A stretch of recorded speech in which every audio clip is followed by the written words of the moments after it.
Welcome back to my channel, US Rare Coins News, Top 1. Today we are talking about a half dollar that many people still have in drawers, but the 1967 Kennedy half dollar can be worth far more than 50 cents. In fact, some of these coins have sold for thousands of dollars. And here's what makes it even more interesting: 1967 was a special year. No mint marks. No proof sets.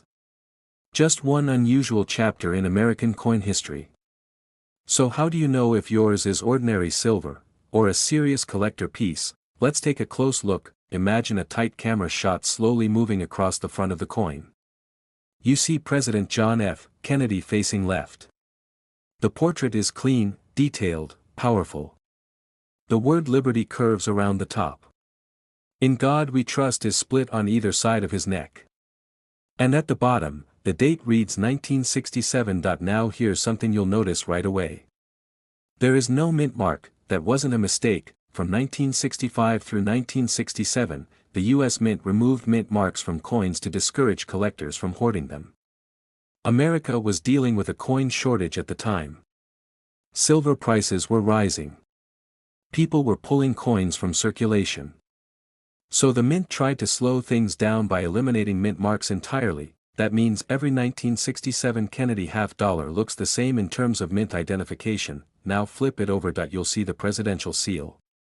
An eagle with a shield on its chest. Wings spread wide. An olive branch in one talon. Arrows in the other. Around the edge, United States of America and half dollar. It's bold. Patriotic. Instantly recognizable. But here's where things get even more interesting: the 1967 Kennedy half dollar is made of 40% silver.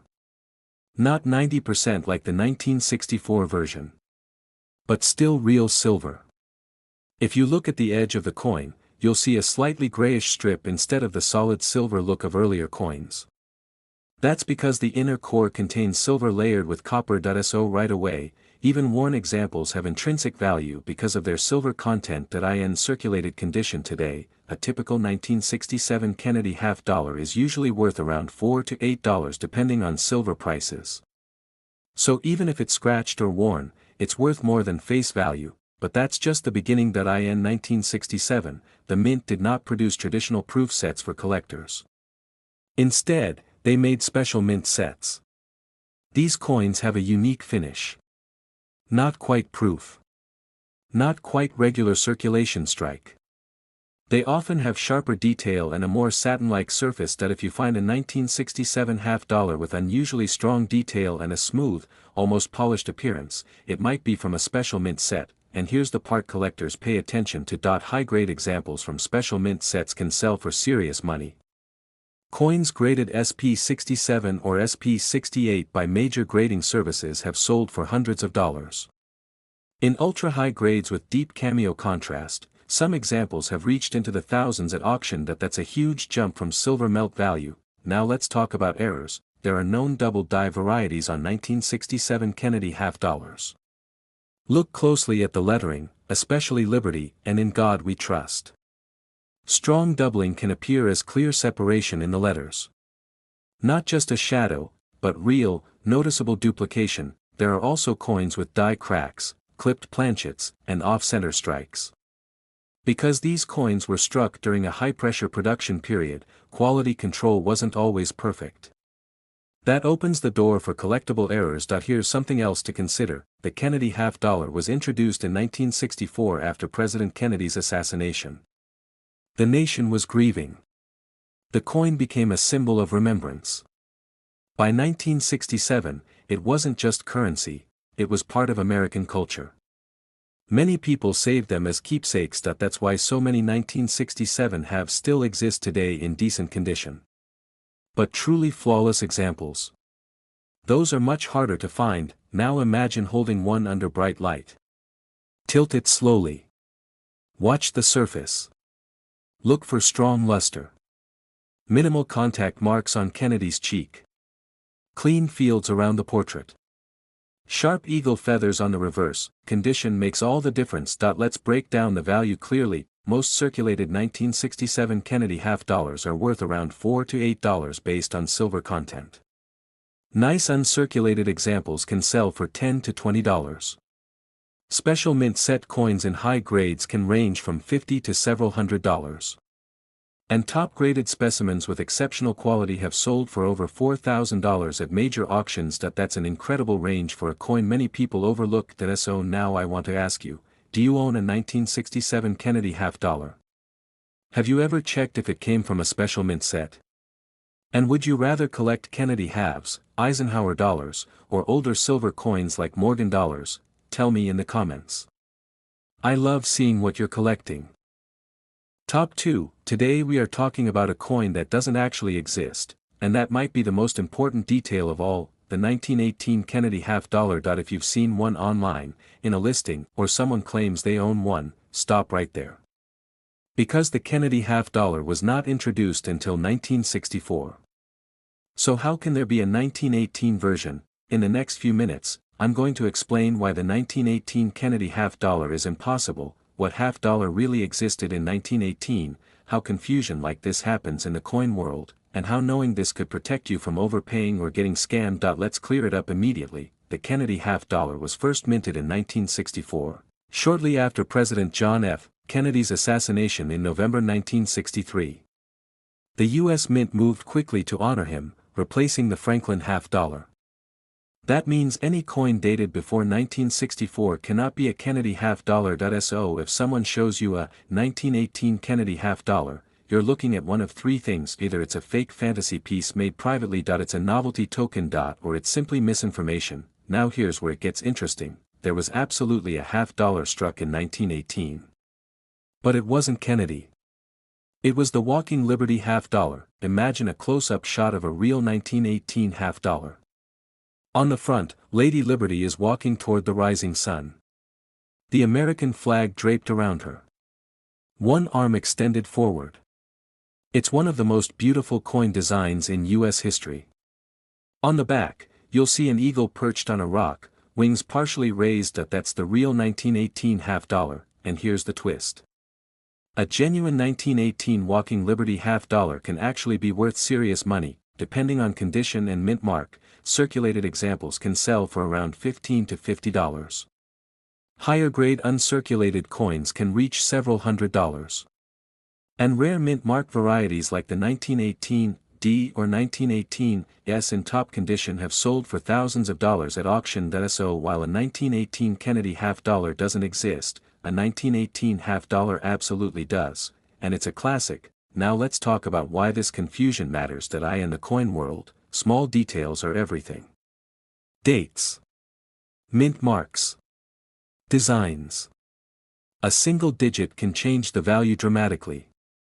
That's why knowledge is power. If someone lists a 1918 Kennedy half dollar for sale at a high price, and you don't know the history, it's easy to get excited and assume it's rare, but in reality, it's historically impossible. And here's something else to think about: the Kennedy half dollar series itself has its own valuable years. The 1964 version is 90% silver. The 1965 to 1970 coins are 40% silver. Certain high-grade examples and rare varieties have sold for thousands. But 1918 will never be one of them, because the series simply didn't exist yet. This is why collectors always double-check facts. If you ever come across a coin that sounds unusual, ask yourself a few simple questions. When was the series introduced? Does the date match the design? Does the historical timeline make sense? Those quick checks can save you money. Now I want to ask you something. Have you ever seen a coin listing online that didn't seem quite right? Or maybe you've come across a fantasy piece and wondered if it was real. Let me know in the comments. These conversations help everyone become smarter collectors. To sum this up clearly, there is no such thing as a 1918 Kennedy half dollar. The Kennedy series began in 1964. The real half dollar struck in 1918 was the Walking Liberty half dollar, which in circulated condition is typically worth $15 to $50, with high-grade and rare mint mark examples reaching into the hundreds or thousands at auction. That's the real story. Top 3, today we are talking about a modern half dollar that almost nobody uses, but the 1998 D Kennedy half dollar might be more interesting than you think. Most people see this coin and assume it's just 50 cents. No silver. No big story. Just another modern issue. But here's the twist, some high-grade examples have sold for hundreds, even over $1,000. And very few people ever check them closely. So what makes the 1998 D. Kennedy half-dollar special? Why was it barely seen in circulation? And how can condition turn an ordinary-looking coin into serious collector money? Let's break it down. First, take a close look at the coin. Imagine a tight camera shot slowly moving across the front. You see President John F. Kennedy facing left. The familiar portrait designed by Gilroy Roberts. Liberty across the top. In God We Trust split on either side of his neck. And the date at the bottom, 1998. Now tilt the coin slightly and zoom in near Kennedy's shoulder. You'll see a small D mint mark. That tells you it was struck at the Denver Mint. Flip it over, the reverse shows the presidential seal. An eagle with a shield on its chest. Wings fully spread. Olive branch in one talon. Arrows in the other. Stars above its head. United States of America around the rim, and $50 at the bottom. It looks powerful. Patriotic. Classic, but here's where the story gets interesting. By 1998, the Kennedy $50 was no longer widely circulating. Starting in 2002, the mint stopped releasing them for general circulation and made them primarily for collectors. But even before that, in the late 1990s, $50 were already disappearing from everyday use. That means the 1998 D wasn't heavily seen in pocket change compared to earlier decades. Over 15 million were minted in Denver in 1998. That sounds like a lot. And in the world of modern coins, it is. In circulated condition, these are usually worth face value, 50 cents. In basic uncirculated condition, maybe $1 to $3. So why do collectors care? Because condition is everything with modern coins. Unlike older silver halves, the 1998 D is made of copper-nickel clad. There's no silver value backing it up. The only way it becomes valuable is through exceptional preservation. Now imagine zooming in on Kennedy's cheek. That's the first place to show contact marks. Then check the fields around his portrait. Modern $50 were often stored in large mint bags. That means they picked up nicks and scratches from rubbing against each other. Finding one with clean, smooth surfaces and strong luster is harder than you might expect. In grades like MS65 or MS66, prices are modest, often between $10 and $50 depending on eye appeal. But once you move into the very top grades, things change quickly. A 1998 D. Kennedy $50 graded MS67 by a major grading service can sell for a few $100s. And examples graded MS68, which are extremely rare, have sold for over $1,000 at auction. That's a huge jump from 50 cents, and here's something else to watch for. There are occasional error coins from 1998 D. Look closely at the lettering in Liberty and the date. Some collectors search for double die varieties. Others look for off-center strikes, clipped planchets, or strong die cracks. Dramatic, visible errors can bring strong premiums, especially on modern coins where most examples are uniform. Even small differences can matter. Another interesting detail is how overlooked modern coins are. Many collectors focus on silver, older designs, or key dates from the 1960s. That leaves coins like the 1998 D quietly sitting in rolls and mint sets, sometimes in surprisingly high grades. And here's the cliffhanger, because modern coins are often saved in large quantities, grading standards are extremely strict at the top levels. The difference between MS67 and MS68 can mean hundreds of dollars. That tiny difference in surface quality and strike can completely change the value. So if you have one, don't just glance at it, put it under bright light. Tilt it slowly. Watch the luster. Look for clean fields with minimal marks. Sharp detail in Kennedy's hair. Strong definition in the eagle's feathers. If it looks nearly flawless, it might be worth professional grading. Let's break down the value clearly. Most circulated 1998 D. Kennedy $50 are worth 50 cents. Basic uncirculated examples usually sell for $1 to $3. High-grade MS65 to MS66 coins can bring $10 to $50. MS-67 examples often sell for a few $100s. And rare MS-68 coins have sold for over $1,000 at auction. That's a serious range for a modern half-dollar. Now I want to hear from you. Do you own a 1998 D. Kennedy half-dollar? Have you ever checked your modern coins for high-grade condition or errors? And would you rather collect older silver halves or modern high-grade coins? Tell me in the comments. I'm always curious what you're searching for. Top 4. Today we are talking about a coin that most people ignore, but in the right condition, it has shocked collectors with prices that don't look anything like 50 cents. I'm serious. The 1983 D. Kennedy half-dollar is one of those coins that hides in plain sight, and almost nobody realizes what they're holding. In the next few minutes, I'm going to show you why this coin is more important than it looks, what makes certain examples extremely valuable, the rare errors you should be searching for, and at the end I'll tell you the real market prices and auction records that might surprise you. First, take a close look at the coin. Imagine a clean, detailed close-up shot of the obverse filling the screen. You see President John F. Kennedy facing left. The word Liberty stretches across the top. In God We Trust is split on both sides of his neck. And the date 1983 sits clearly below. Now zoom in slightly toward the right side under Kennedy's neck. That small D mint mark tells us this coin was struck at the Denver Mint. Flip the coin over. On the reverse, you see the presidential seal. The eagle with outstretched wings. The shield on its chest. The olive branch in one talon, arrows in the other. United States of America around the top. Half-dollar at the bottom. It looks bold. Patriotic. Strong.SOY is 1983 D special. Here's where things get interesting. In 1983, the United States Mint did something unusual. They did not release official mint sets for collectors. That means if someone wanted a high-quality 1983 D. Kennedy half-dollar, they had to pull it straight from circulation. And as you know, half-dollars were not widely used in everyday transactions by the 1980s.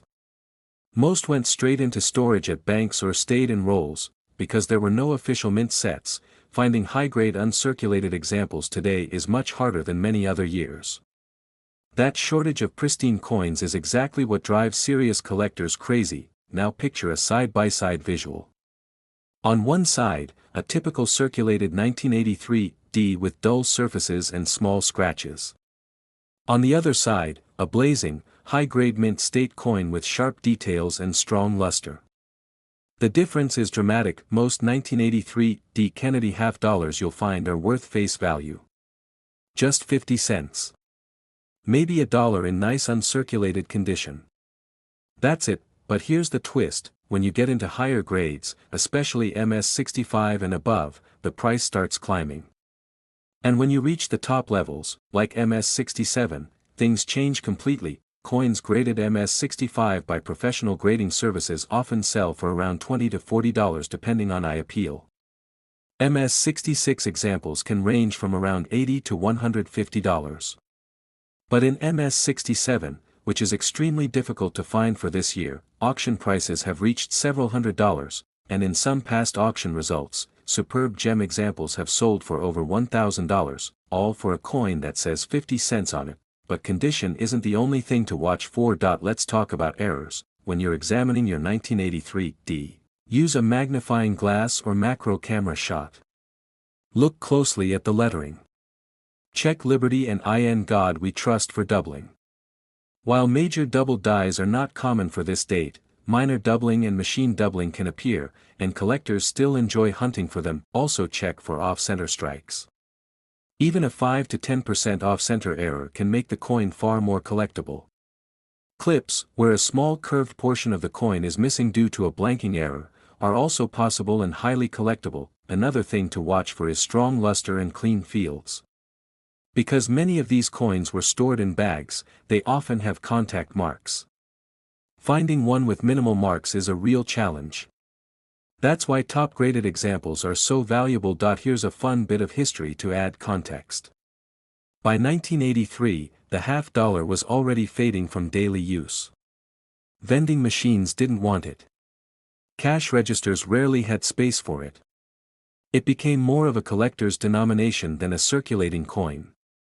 That reduced handling actually helped some coins survive in decent condition, but without mint sets, true gems remain scarce. Now imagine rolling through a bank box of $50. You're flipping one after another. Most look average. Then suddenly, one shines brighter.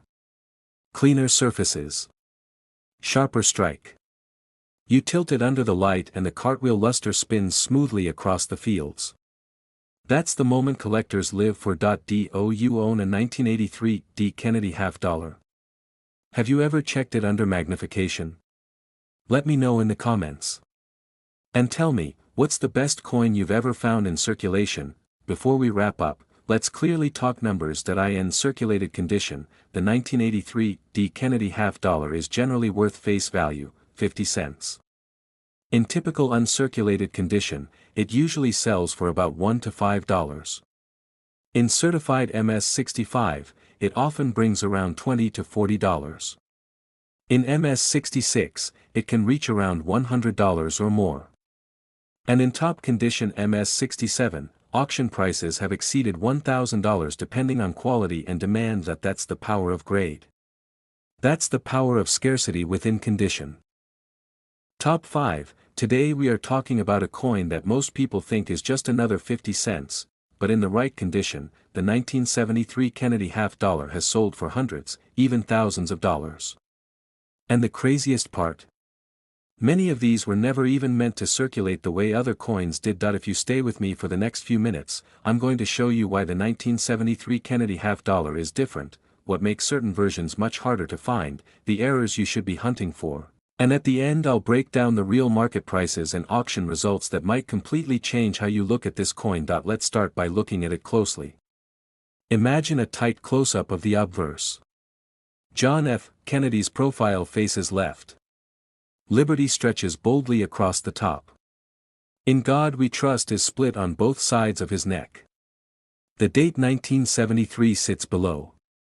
Depending on the coin, you may see no mint mark, meaning it was struck in Philadelphia, or a small D for Denver just above the date area. Now flip it over. The reverse shows the presidential seal. A strong eagle with wings spread wide. The shield on its chest. Arrows in one talon, olive branch in the other.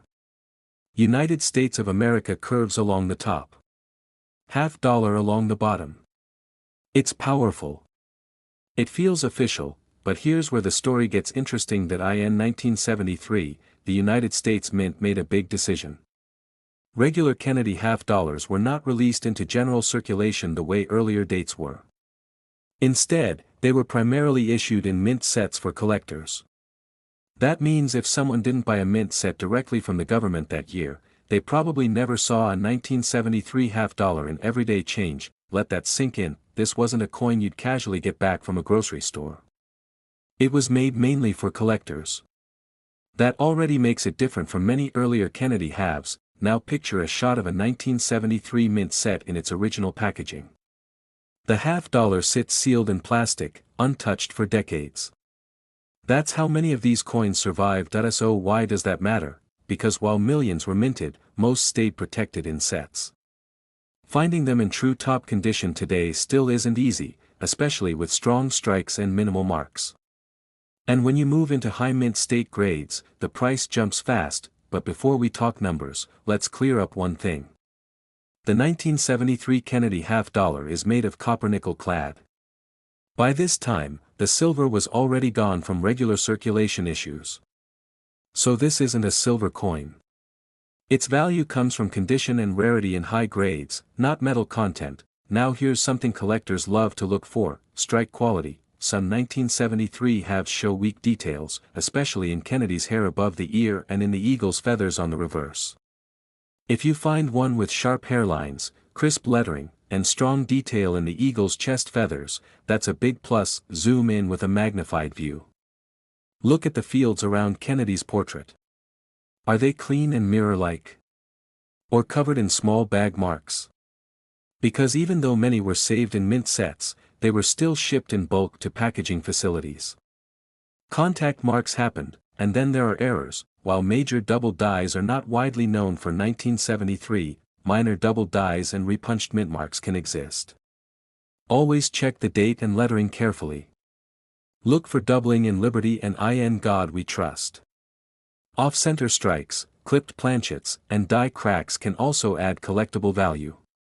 Even a small off-center error can turn an ordinary coin into something special. Imagine rolling through a box of old mint sets at a coin show. You open one, and the $50 inside looks brighter than the rest. Strong luster. Clean surfaces. You tilt it under light and the cartwheel effect rolls smoothly across the coin. That's the kind of piece that could grade high. Now let's talk real numbers that are in circulated condition. If you somehow find a 1973 $50 loose, it's generally worth around face value, 50 cents. In typical uncirculated condition from a mint set, it usually sells for about $1 to $3, but in certified high grades, things change. An MS-65 example may sell for around $20 to $30. In MS-66, prices can reach around $50 to $100 depending on appeal. And in MS-67, which is much tougher to find, auction results have reached several $100s. Some top population pieces have sold for over $1,000 when demand was strong. That's a huge jump from 50 cents, and remember, both the 1973 Philadelphia and 1973 D versions can command strong premiums in the highest grades. Here's the bigger picture. The early 1970s were a transition period for U.S. coinage. Silver was gone. Inflation was rising. And the $50 was slowly disappearing from everyday life. The 1973 issue sits right in that moment of change. It represents a coin that was still officially minted for circulation, but practically shifted into collector territory. That gives it a unique place in Kennedy $50 history. So now I have to ask you. Do you own a 1973 Kennedy $50? Is it still sealed in a mint set, or have you cracked it out and checked the condition? And which Kennedy year would you love to add to your collection next? Drop your answers in the comments.